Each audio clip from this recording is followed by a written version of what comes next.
We're at the 2015 Toronto International Film Festival with a director who's doing something incredibly different for subcontinental cinema from the Indian subcontinent. Pan Nalin, the director of Angry Indian Goddesses. Pan, thank you so much for being with Filmy Cafe. Hi, thank you. I'm happy to be here on Filmy Cafe.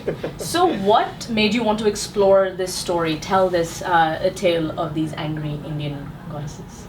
I think the story of Angry Indian Goddesses was kind of born with some of the women friends which sort of surrounded me, and very often they'll tell me that, oh, you are a filmmaker and you should have a different point of view.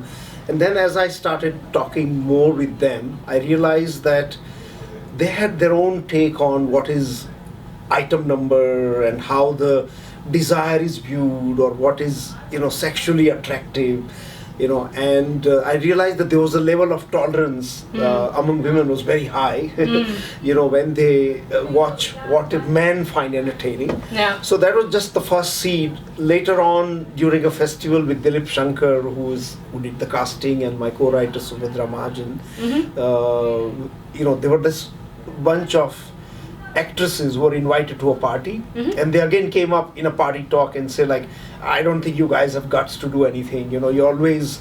So we said, no, we want to really do it. We did shop around the project with women centric, but we just couldn't get any financing. Like people would say you should at least put one man or get a star, or so the more difficult it became, the more there was an urge to tell the story. Because we realized that, okay, if no one wants it, there must be something. Right. And then we started analyzing a little bit the history of what was happening in Indian cinema. Yeah. And we realized that there has been just dozens of male buddy movies which have done so well. We have had good role for women where they are hero, but they're very often singular character. So there was definitely something to explore. That what is it when there's a bunch of girls come together? What happens? What do they? So we started research and observation and perception. In college canteen and offices, and getting work. A lot of articles on the internet, and we realized that there's definitely a very interesting story to be told, right? And we have to explore it. So this is where the idea was born, because we realized that there are just some great characters, that they truly have a voice, and they have a very strong opinion about their friendship and how they stand for each other, or how they hate each other, or whatever it is. But and we realized that this is, someone has to tell the story.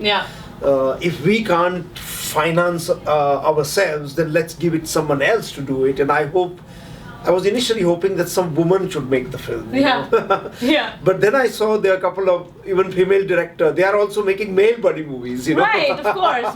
We are very familiar with that. Yeah. So we said, okay, let's just go for it. And then Gaurav Dhingra from Jungle Book. I told him, and in fact, the green light happened in Toronto. Okay. In 2013, when we were showing our film Faith Connection here. Right. And we said, okay, this is done. It's sold. It will come out. What do we do next? And I said, well, that project's in 6 years we are talking about. It's really good time to do it.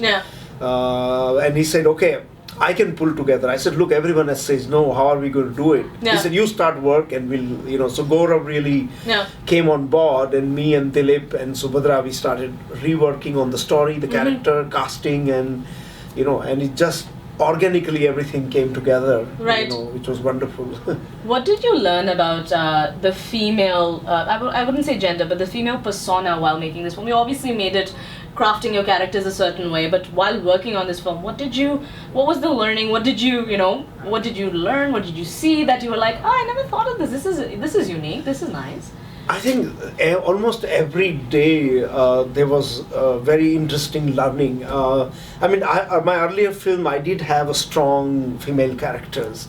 But when we were learning even while auditioning. There was so much, and after every audition, I would get my crew together and say, we need to change script because this point of view we don't know. Right.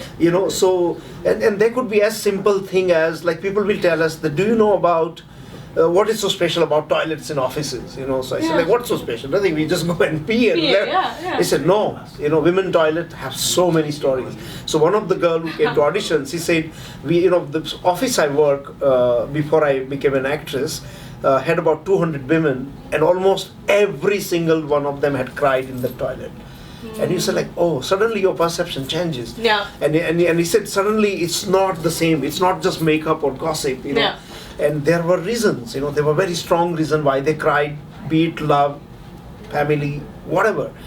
And so you said, okay, but it's crazy, you know, I've been going to these toilets but I never thought, Right. when I see as a man a sign of female loo, and I don't understand that, oh my yeah. God. Yeah. And then, you know, I still started asking questions to women, you Yeah. know, and men. Yeah. And almost, honestly speaking, I mean, 2 girls out of 3 would say, yes, I've cried in the toilet. Yeah. At the airport, at the offices. Yeah. Men, oh, I do nothing, you know, this Yeah. boring visit to the... So suddenly you realize that there are the way what privacy is for Yeah. men, Yeah. what privacy is for women, and, you know, how they were, you know, and this was just kind of a tip of the iceberg Right. at many levels. Yeah. Then second thing I really discovered, which was a big surprise, which I always took it for granted. Yeah. I was wondering, I said, look, when you go to watch film with your boyfriend, and what happens to you when you watch all this item number, you know, where the girl is an item and doing Right. a sexy song.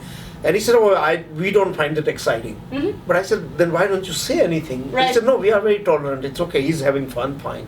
And so I had said, I have to ask many more girls Yeah. now. And I asked men, more and more women, and it was majority of them saying, oh yeah, she was cool, she looked sexy, but Yeah. it doesn't.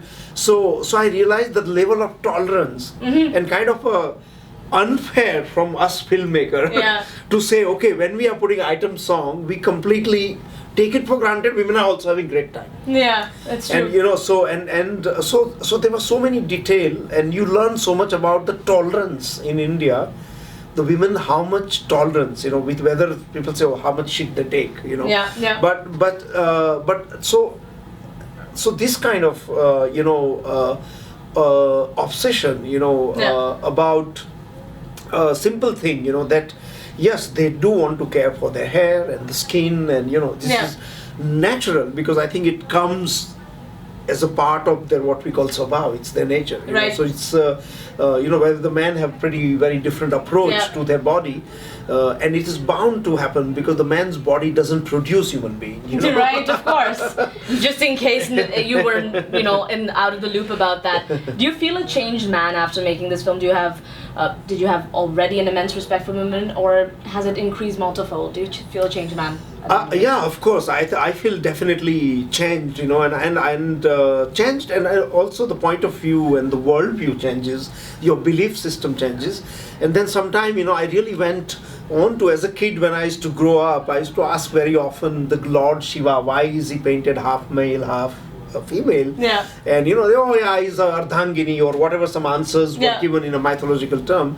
So I really went into research, and I realized that we are not the first one to think. People were thinking way ahead before of us, that there has to be, in order to harmony to prevail, the man has to understand a woman in him, you know, and a woman in the same way, you know. Right. So and then there can be harmony. So I don't know where we lost that. Where on we the lost the process. plot. Yeah, yeah. Where we lost the plot. Yeah. Yeah. You say.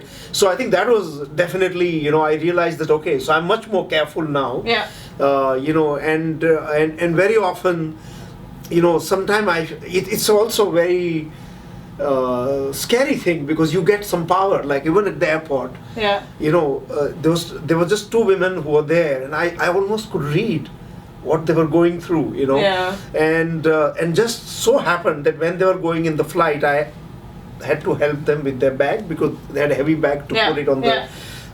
and then, you know, sure enough, they spoke, and he said, oh, no, this has happened, and she's just thrown out by Yeah. her husband has left her, and I almost read that, you know, and I Yeah, said, this yeah. is really scary, because it was in the body language. Right. So that's, you know, and this I would have never imagined, I would Yeah. say, before I made the movie, you know. Right. Well, you've made a fantastic film. Congratulations on Thank the you. premiere at the Toronto International Film Festival, Yeah. and we look forward to more work from you. Thank you so much. Okay, thank you so much. Yeah, thank you.